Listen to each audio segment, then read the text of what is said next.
Are you new to Tom Clancy's Rainbow Six Siege? If so, this is the video for you. I have one beginner tip for every single defensive operator in the game. If you do like this video, leave it a like and subscribe and comment down below letting me know, and I will make a video for the attackers as well. Let's get straight into it. Each one of Smoke's canisters lasts for 10 seconds. So that means if you already use all three of them at the end of the round, you can stall for up to 30 seconds. Whenever placing a mute jammer on a door, never place it like this.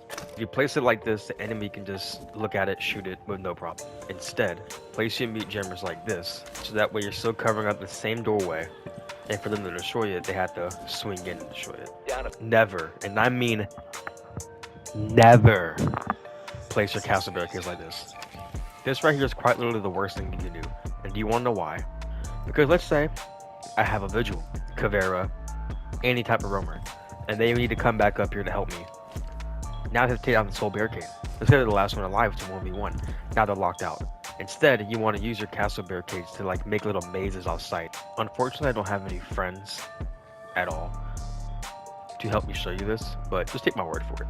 When you're facing a Finka and you're playing Pulse, if you use her adrenaline boost, the pulse sensor will actually detect the heartbeats faster, like it will beat faster, letting you know that they're using it. Honestly, the best tip I can give for Doc is just don't roam. You are literally the bread and butter of support. You can heal your team. Just because you can heal yourself doesn't mean you should run off point and go die in the beginning of the round. Honestly, same thing with Rook as I said with Doc, except Rook has access to a 2-time scope, which means even more you should be on point, because you can hold longer engagements. Also, place your fucking armor down. A good tip for Kapkan to sometimes trick opponents is like on a doorway like this, you're obviously coming in this way. So let's say I put a Kapkan right here, right? They're going to immediately see that, shoot it, and they're going to swing and do whatever they want. But if I put one right here, and then one right here, they might be less likely to look at this one because they'll see this one, shoot it, that will draw attention, and then they'll maybe get an engagement, and they'll move in without even thinking about looking right here. My tip for Tachanka is don't play him. So his Shamika is arguably the worst ability to ever be added to the game, but when you do decide to pick up this shit can, try to imagine that you're kind of like playing a Smoke in a really worser form. So area control, don't use it for kills. So like for example, if I'm holding this right here and there's someone right here, I can throw a couple of Shamikas. Only problem is look, it does like literally no damage. Like if someone's right here, they can easily just run through and swing with no problem. Like it's not intimidating at all. And 15 seconds left. it takes 15 minutes to reload. A tip for Jaeger is to play Wamai. So with Jaeger, unfortunately his ADSs are really easy to burn out. So let's say we want to defend this push, right? I would recommend putting at least 2 of your ADSs in the main area you want to hold, so that way they're not as easy to burn out. Maybe even 3, depending on like how hard you want to hold this objective out. The one saving grace for Jaeger is that he has arguably the best gun in the game. I'm not even gonna lie to you, even with 26 bullets. I know there's level 1.5, but listen, you don't have to have a 1.5 to be good at the game, okay? You can be good without a 1.5. Plus that Jaeger Black Ice is just beautiful, ain't it? Take a look at it. My tip for Bandit is to not just throw all your Bandit charges down the beginning of the round, because if you do that, they're going to switch to Twitch and they're going to just take it all out. Instead, set down the wall you want to defend, like the main wall, and at least keep one Bandit charge in your pocket so that way you can always Bandit jerk. When you play Frost, don't do this. You want to know why? Because literally every single person on the planet knows when you see a deployable shield against a Frost to do this. Instead, try to use your Frost mats in creative ways like this. This might seem stupid, but if you really think about it, someone drones this out and goes over it, you have a better chance of someone accidentally walking into this, rather than just doing the good old put the deployable shield down and then they just vault over it. I like to use Valkyrie almost like I'm playing Pulse. So like if I'm in the room like this, I'll throw a camera somewhere like right here, and let's see right here, ping where they're going to be walking in from, put a nitro cell underneath, and then go back on your camera once you're back upstairs, and then once you see someone right there, just blow them up. As a beginner, you want to walk around with the SMG because it has the scope and everything, but if you have the upper hand on an attacker, like there's an attacker on these stairs right here, always engage with your pistol, because as long as it's not a headshot, they'll always go down instead of dying, and you can get the easy interrogation. Plus, when you're in your silent step, Jackal can't track your feet. Like, they don't show up. If you're a veteran, you already know this, but if you are a beginner, you may not know that Echo's drones used to be invisible. Obviously, they aren't anymore. So instead, when you're playing Echo, you don't want to just throw your drone down and throw it up, because that shit's getting fucking destroyed. Instead, try to find little creative spots like this right here to throw it. You can keep it hidden, and if you do want to get some use out of it, you can, well, that takes me to my point, but you kind of get it. You kind of try to hide it right here, and then when you want to use it, you can bring it down, get disorientation. Say you're playing like right here or something, swing out, get the kill. Because let's say you want to do the classic mirror setup right here, where you do this. That's nice and all, but let's say you do this, and then nobody's playing in here, and you're doing this over here. And let's say anybody, Maverick, Thermite, or this is even Reinforced, comes in here, now they can use the mirror against you. Just make sure that you know where you're placing the mirrors and you know they're going to be utilized, and they can't be utilized by the enemies. This update's fairly new, so y'all probably do all know about this, but if you are really new, you might not know that Legion's mines also used to be quote-unquote invisible. They aren't anymore, obviously, but now they have a really bigger radius. So with this radius, you want to always kind of throw your view mines on the side of the door. Like if I want to do it this way, I can throw it on both sides. So that way, if they don't see them, they walk through here, either way they're going to get hit by the view mine. The sad truth is that the days of Ela being a really good operator are far behind us. Her concussion on her mines barely even do anything, to be honest. So instead, I kind of try to like to imagine their proximity alarms. So I'll throw one right here. And let's say I'm playing right here. I get the loudest fucking sound cue of the world knowing someone's up here. Now, I can still swing this, and I will have the advantage because it does concuss you. But it's not nowhere near as strong as it used to be. So kind of try to imagine their proximity alarms almost, and just use it as a way of knowing where the enemy is. Which is one of those ones where his ability is really straightforward. I mean, he can cloak himself from drones, lion scans, jackal scans, blah blah blah.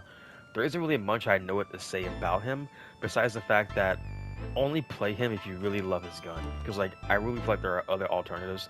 Sorry for my visual mains out there, but I feel like his ability is so straightforward that I can't really think of like a tip. So this isn't really a tip, but also, well, I guess you can say this a tip. When he's using his ability, if they have an IQ, they can scan that you're using it, if you didn't know that. When it comes to Maestro, I try to find any way to make your Maestro cameras go higher. So like, this is kind of a bad example, I mean, but let's say we put it up here. It's going to be a lot harder for them to deal with instead of it being somewhere like right here. Because if I'm an attacker and I see this one, that's going to be a lot harder to take out than me just walking up right here and then just hitting it. Also, if an attacker tries to do this, make sure you always point your camera up.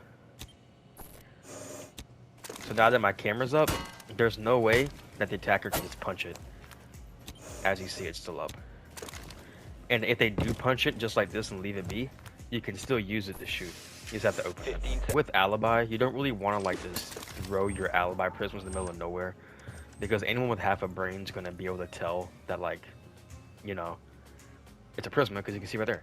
And if you have a skin on besides the elite skin, your Prisma doesn't change that skin with the gun skin as well. So if they're really smart, they can tell off of that. Instead, throw your Alibi Prismas on windows like this. If I throw this right here, they're going to be forced to get scanned by it, because one, they have to melee it, or two, shoot it. And it's going to be hard for them to destroy it without using like a Twitch drone or some shit. So if they jump through it, they're going to get scanned as well. But my tip for Clash is to not play her. I would recommend only really playing Clash if you have communication with your team, because she's best when you can like be a little pest right here, ping where they're at, and let your teammates swing. When you're solo queuing, you still can do that. It's just a little more harder to have value at Clash without proper communication. With Mozzie, don't just throw all your pests down in the beginning of the game like you're mute. Instead, in the prep phase, actually destroy all the drones and then place your pest downs. So that way during the round, they can't just drone freely. And you can also have all those drones you would have had, they're going to be destroyed anyway. My tip for Warden is to learn how you're going to play him once his 1.5 gets removed. The ability is not the 1.5 scope, which it may seem like.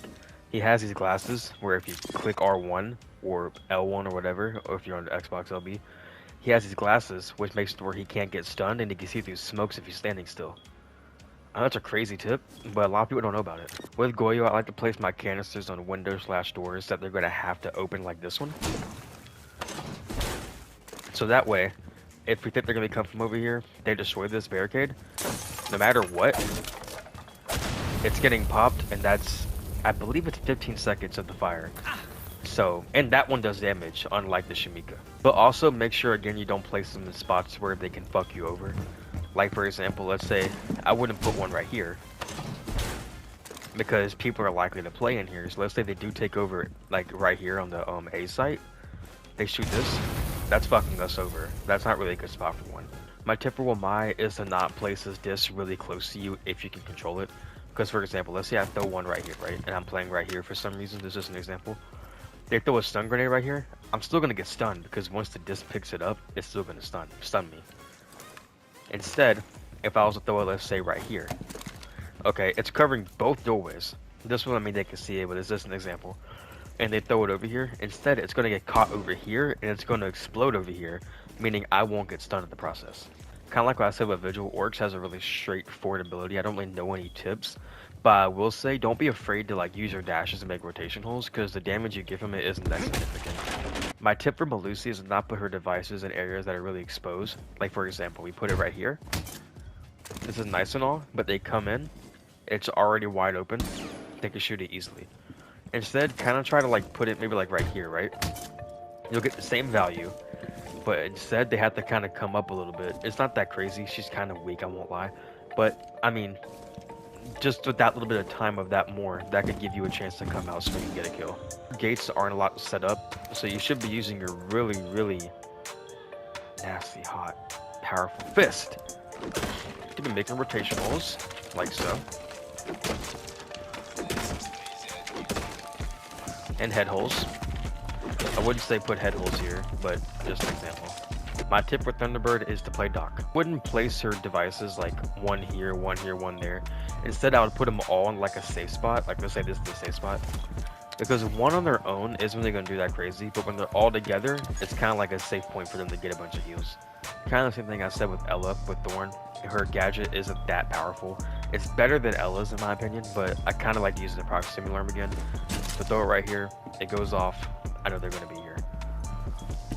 But one thing I like to do with the Razor Booms is that, like, for example, let's say, this is a bad example, but make it to where, like, they get exposed by one. Like, if I put one, this is an example, by the way. I mean, this would never work in a game. They come this way, this one activates, they try to run up here, this one activates, and then they're forced to kind of be right here, and then they run back this way, and then this one activates, and they're kind of just stuck to where they die anyway. A tip for a zombie is to master how to throw her Kiba barriers. Because there's been so many times where I'll throw a Kiba barrier, and like for example like this, it'll do this. I think I'm just bad at the game, but like just try to like practice making sure you're throwing it the right way. Unless there's absolutely no one else to make rotation holes, I recommend saving your impact grenades to Stolas, so that way you can go under sight and use your scanner to see if they're planting and using your impact grenades to kill them. Also during the prep phase, you should have your scanner on at all times, running around trying to find any prep drones, so that way you can get them out immediately. With Fenrir, you don't want to place your gadgets like this. This is an example. So let's just be creative here and say they were going this way. They would only get scanned by this if they were right here because of the blockage.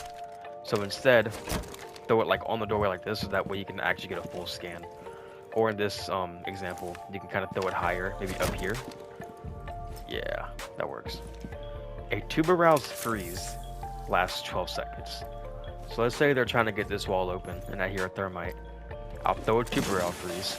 I know it lasts 12 seconds. So I'll wait 11 seconds to throw my next one. Boom. Yo, if you made it to the end of the video, I appreciate that very much. I hope these tips helped out if you are a beginner. Maybe learn a thing or two if you're a veteran, who knows. But if you did like the video, do leave a like, subscribe, comment, and check the description for all my other socials. You can find me on TikTok, live on Twitch every day at 9 p.m. to 10 p.m. and my Instagram. Make sure you go check those out, and I'll see you on the next one. Bye-bye.